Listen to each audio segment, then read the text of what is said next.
Hello दोस्तों, जैसा कि हम जानते हैं कि एफआरओ और एसीएफ में अब बहुत कम टाइम रह गया है और दोनों एग्ज़ाम में जो है 20 क्वेश्चन आपको पूछे जाएंगे इकोनॉमिक्स से। तो इस वीडियो में हम लोग इकोनॉमिक्स के 15 बहुत इंपॉर्टेंट क्वेश्चन डिस्कस करेंगे जो कि आपको आने वाले एग्जाम में मददगार साबित हो सकते हैं। ऑप्शन को मैंने टिक इसलिए नहीं किया है ताकि आप इसको म्यूट करके भी आगे रिवाइज कर सके। पहला क्वेश्चन है कि जो भारत सरकार को ब्याज मिलता है, जो लाभांश मिलता है, डिविडेंड मिलता है, वो किस में आता है? कैपिटल रिसिप्ट में, रेवेन्यू रिसिप्ट में, कैपिटल एक्सपेंडिचर में या रेवेन्यू एक्सपेंडिचर में, यानी कि पूंजीगत प्राप्ति, राजस्व प्राप्ति, पूंजीगत व्यय या राजस्व व्यय। तो आप जानते हैं कि रिसीव्ड हो रहा है, मिल रहा है, प्राप्तियां हैं ये, तो किस टाइप का है ये? तो ये आपका हो जाएगा revenue receipt. Question number 2, Bharat सरकार सबसे ज़्यादा सब्सिडीज किस पे देती है? फर्टिलाइजर, इलेक्ट्रिसिटी, फूड या नन? तो जब नेशनल फूड सिक्योरिटी एक्ट नहीं था दोस्तों, तब से अब सबसे ज़्यादा सब्सिडी जो है उर्वरक पे दी जाती थी, लेकिन अब भारत सरकार जो है सबसे ज़्यादा जो सब्सिडीज़ है वो किस पे देती है? फूड पे। तीसरा, इकोनॉमिक हिस्ट्री ऑफ इंडिया, जो कि बहुत ही फेमस किताब है, ये जो है किसके द्वारा लिखी गई है? दादा भाई नारोजी, VKRV राव, RC दत्त या विलियम दिग्बाय? तो ये फेमस किताब जो है ये RC दत्त के द्वारा जो है लिखी गई है। बाकी ड्रेन ऑफ वेल्थ थ्योरी जो है वो दादा भाई नारोजी के द्वारा दी गई थी। क्वेश्चन नंबर 4 जो है वो फिस्कल पॉलिसी पे है, राजकोषीय नीति पे। दोस्तों हम जानते हैं कि अर्थव्यवस्था को चलाने के लिए 2 इंपॉर्टेंट पॉलिसीज होती है। एक आपका फिस्कल पॉलिसी जिसके थ्रू बजट बनता है, राजकोषीय नीति, और दूसरा होता है मॉनेटरी पॉलिसी जिसको RBI मैनेज करती है। तो देखिए इसमें क्या क्या है? Open market operation, public revenue, सार्वजनिक राजस्व, पब्लिक एक्सपेंडिचर, सार्वजनिक व्यय और पब्लिक डेब्ट, सार्वजनिक ऋण। तो इसमें जो पब्लिक रेवेन्यू है, पब्लिक एक्सपेंडिचर, जो पब्लिक डेब्ट है, ये तीनों का तीनों पार्ट है राजकोषीय नीति का। हम देखते हैं कि जब बजट आता है तो उसमें सबका जिक्र रहता है कि सरकार को कैसे टैक्स नॉन टैक्स से रेवेन्यू आएगा, सरकार जो है कैसे मतलब रेवेन्यू एक्सपेंडिचर, कैपिटल एक्सपेंडिचर करेगी। और चूँकि भारत एक विकासशील देश है, हम देखते हैं कि सरकार को कर्ज लेना ही पड़ता है। तो ये तीनों जो चीज़ है वो क्या है? वो फिस्कल पॉलिसी का पार्ट है, लेकिन जो ओपन मार्केट ऑपरेशन है वो मॉनेटरी पॉलिसी का पार्ट है। अब भारत सरकार ने मतलब जो ब्रिटिश गवर्नमेंट है उसने भारत में कब रेलवे को इंट्रोड्यूस किया था? 1840, 1850, 1860, 1870। तो जैसा NCERT में दिया गया दोस्तों 1850।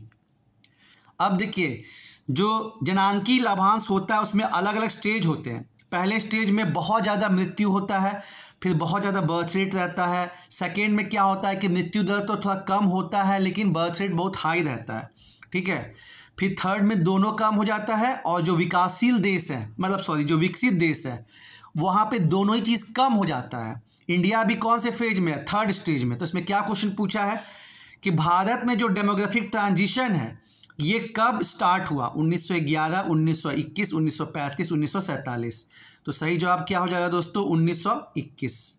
अगेन देखिए फिस्कल पॉलिसी से क्वेश्चन पूछा गया है कि इसमें से कौन सा चीज़ जो है वो कैपिटल रिसिप्ट का पार्ट नहीं है, पूंजीगत प्राप्ति का हिस्सा नहीं है। विनिवेश, जो अनुदान मिलता है विश्व बैंक से, जो लोन मिलता है अमेरिका से, या जो लोन की रिकवरी होती है, कैपिटल रिसिप्ट का पार्ट कौन सा नहीं है?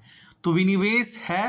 जो अनुदान है दोस्तों, अनुदान जो है ना ये रेवेन्यू रिसिप्ट का पार्ट है, राजस्व प्राप्ति का। और हमने नीचे डिस्क्रिप्शन में बहुत अच्छे तरीके से आपको फिस्कल पॉलिसी को कि राजकोषीय नीति में कौन कौन सी चीज़ें आती हैं जो राजस्व प्राप्ति में आती हैं, कौन कौन सी चीज़ें जो है राजस्व व्यय में आती हैं, उसी तरह कौन कौन सी चीज़ें हैं जो कैपिटल रिसिप्ट में आती है, कौन कौन सी चीज़ें जो है कैपिटल एक्सपेंडिचर में आती हैं, उसको चार्ट पेपर पे समझाया। उसको आप जरूर से देखें दोस्तों, आपको बहुत बेनिफिट होगा। अब देखिए कर्वे कमेटी 1955 में बनी थी। ये लोग पहले का भी इंपॉर्टेंट कमेटी दोस्तों जो पूछते हैं, तो ये किससे संबंधित है? Large industry, small scale industry, हरित क्रांति या PSU? तो सही जवाब क्या हो जाएगा? स्मॉल स्केल इंडस्ट्री से। क्वेश्चन नंबर 9 अगेन NCERT से है। हु स्टार्टेड जर्नल सांख्य? दादा भाई नेहरू, PC महालनोबिस, RC दत्त या नन? दोस्तों आप देख ही रहे हैं कि जो ट्रेंड है NCERT से क्वेश्चन पूछने का वो कितना ज़्यादा बढ़ते जा रहा है। तो जो PC महालनोबिस है, जिनको मतलब ये श्रेय जाता है कि सेकेंड 5 ईयर प्लान में इन्होंने ही कहा था कि देश का विकास तब तक नहीं हो सकता जब तक औद्योगिकरण ना हो। तो उनके द्वारा ये मैगजीन स्टार्ट की गई थी। साथ ही साथ इन्होंने स्टैटिस्टिक की भी शुरुआत जो है ISI जो संस्था है मतलब सांख्यिकी वाली, पहले कोलकाता में थी, फिर इसका एक ब्रांच दिल्ली में भी खोला, वो इनके द्वारा ही प्रारंभ की गई। क्वेश्चन नंबर 10, ये तो इजी क्वेश्चन है कि भारत में जो नई आर्थिक नीति है दोस्तों, आप जानते हैं कि भारत ने जो शुरुआत में पॉलिसी चलाई थी, फिर चाहे वो बंद अर्थव्यवस्था का हो या फिर जो है डोमिनेशन ऑफ PSU, ये सब के चलते जो है 1985 आते आते भारत में जो है प्रॉब्लम होना स्टार्ट हो गया। और चूँकि हम लोग जो है फॉरेन ट्रेड करते नहीं थे, प्राइवेट सेक्टर को उतना बढ़ावा देते नहीं थे, 1990 आते आते जो है कंडीशन बहुत ख़राब हो गया और हम लोग के यहाँ भुगतान संतुलन, बैलेंस ऑफ पेमेंट क्राइसिस हो गया। उसके बाद वर्ल्ड बैंक और IMF के कहने पे हमने नई आर्थिक नीति अपनाई 1991 में, जुलाई 1991 में। डॉक्टर मनमोहन सिंह उस समय फाइनेंस मिनिस्टर थे। Which among the following is not a common goal of 5 year plan, ठीक है, इसमें से कौन सा चीज़ इसका कॉमन गोल नहीं रहा है? ग्रोथ, मॉडर्नाइजेशन, एनर्जी सफिशिएंसी या इक्विटी। दोस्तों आप जानते हैं कि इवन दो 2017 में आखिरी 5 वर्षीय योजना जो कि 12 5 ईयर प्लान है वो लास्ट टाइम आई थी, उसके बाद कोई 5 ईयर प्लान मतलब आया ही नहीं। तो जो है मतलब उसमें एक कॉमन चीज़ क्या देखा गया। और दोस्तों ध्यान रखिए कि इवन दो अभी 5 ईयर प्लान चलता नहीं है, लेकिन उससे संबंधित जो है क्वेश्चन वो पूछे ही जाते हैं, तो आपको उसको देखना ही देखना है। तो जो एनर्जी सफिशिएंसी है, ठीक है, ऊर्जा आत्मनिर्भरता, ये स्टार्टिंग में नहीं था, क्योंकि आप जानते हैं कि अभी हाल के साल में जो है अब मोदी साहब के द्वारा ये लक्ष्य रखा गया कि जब देश आज़ादी के 100 साल मनाएगा तो फिर जो है भारत को तब तक जो है एनर्जी इंडिपेंडेंट हो जाना, आत्मनिर्भरता लाना है। उसके लिए बहुत सारे स्कीम्स भी चल रहे हैं, नेशनल ग्रीन हाइड्रोजन मिशन। साथ ही साथ जो पंच अमृत में है वो टारगेट बनाया गया है कि 2030 तक हम लोग 50% जो उत्पादन है वो नवीकरणीय ऊर्जा से करेंगे, और भी बहुत सारे पहल लिए जा रहे हैं। क्वेश्चन नंबर 12 तो बहुत बेसिक है कि भारत की जो अर्थव्यवस्था है वो कैसी है, पूंजीवादी है, समाजवादी है, मिक्स्ड है या ऑल। तो सही जवाब है मिक्स्ड है। हाल ही में भारत सरकार ने जो थोक मूल्य सूचकांक है ना, सॉरी इसका आंसर ही बता दिया, रमेश चंद कमेटी के नेतृत्व में 18 मेंबर कमेटी का जो है वो गठन किया है, किस चीज़ के बेस ईयर को रिवाइज करने के लिए। आपको पता है दोस्तों कोविड के चलते जो बेस ईयर है वो लंबे समय से बहुत सी इंपॉर्टेंट चीज़ों का, चाहे वो सकल घरेलू उत्पाद हो, थोक मूल्य सूचकांक हो, GDP, WPI, ये सब का क्या है 2011-12। तो जो आपका C ऑप्शन है थोक मूल्य सूचकांक, इसको जो है रिवाइज करने के लिए रमेश चंद कमेटी का गठन अभी हाल ही फिलहाल में दोस्तों किया गया है 2025 में ही। भूमि सुधार से आप क्या समझते हैं? Land ceiling act, abolition of zamindari system, tenancy act, काश्तकारी अधिनियम या ऑल। तो जो भूमि संबंधित चीज़ है दोस्तों इसमें तीनों का तीनों आता है, land ceiling act, abolition of zamindari system, tenancy act और ऑल। मतलब इसका सही जवाब क्या हो जाएगा? डी, तीनों का तीनों इसमें आएगा। 14 का ऑप्शन नंबर डी।